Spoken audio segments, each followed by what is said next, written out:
Hello everyone, welcome to my channel. I hope you're having a great day. Typically, I put myself on screen when I do an intro, but today is a holiday and I kind of have a short amount of time to film.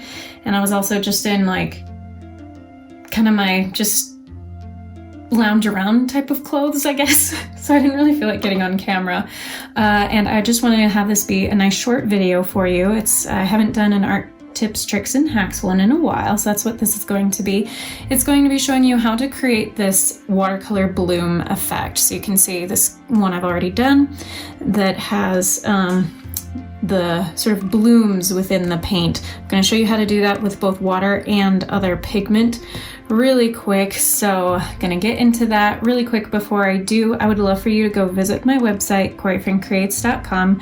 Check out more of what I do. I have online courses when you're ready to take that deeper dive, more comprehensive steps into watercolor. So again, if you want to get to know me more and connect, the best place to do that is my website, CoreyFriendCreates.com. Alrighty, I'm going to move this one out of the way and take you through the steps of creating a watercolor bloom. So I'm gonna have my size 12 round black velvet brush by the Silver Limited company. The recommended materials that I for this video, I have linked in the description, those products. I am an Amazon associate, so I do make a commission on qualifying sales. Please be aware of that. But yes, if you're curious about any materials I'm using or the ones I'd recommend, they are linked in the description. All right, so I've got a fairly sized round brush. I'm gonna go with this. Let's see. I'm gonna use Viridian Green, which is a nice deep blue-green kind of color. I'm gonna go over here. I want quite a bit of pigment, but a decent amount of water too, so it just flows nice and easy across the page. This is 140 pound weight cold press watercolor paper. Once I have that down, fairly thick paint, I'm rinsing my brush over here in my jar off the screen, and then I'm blotting kind of dry to make sure there's no pigment left. And now I'm gonna dip my brush in the water, and you can see there's a decent amount of water in that brush, and I'm just gonna go ahead, touch right to the surface with this water in a couple spots. And you can see right here when I did that how those just kind of immediately burst onto the scene. Now these are going to be very loose blooms because that paint was still very wet, and you want to do this bloom effect when the initial layer you laid down is still wet. Mine might have had a little too much water in it, so I'm going to do that again and show you that you can do the same thing with not just water, but a different colored pigment as well.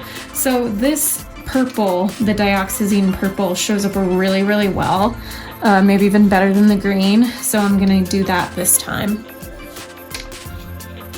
Nice, thick, dark pigment, but with some transparency that you still would expect from watercolor. Nice and smooth, very wet, just moving around more, but maybe not quite as puddly as that green I laid down. I just want a lot of pigment. So now, again, I'm gonna rinse my brush. Hear those lovely sounds in the background. And now I am gonna go in with my clean brush into, let's see, I bet the quinacridone rose, which is a very vibrant fuchsia pink type of tone, is going to look really nice. So you can see I have that pink built up on the tip here, and this is still wet, nice and wet surface. I'm going to touch it right there, and I might need a little more water in my brush, so I'm going to go back in with a little more water, a little more paint. There we go. So the more water you have, the bigger the bloom is going to be. There we go, that one spread very nicely.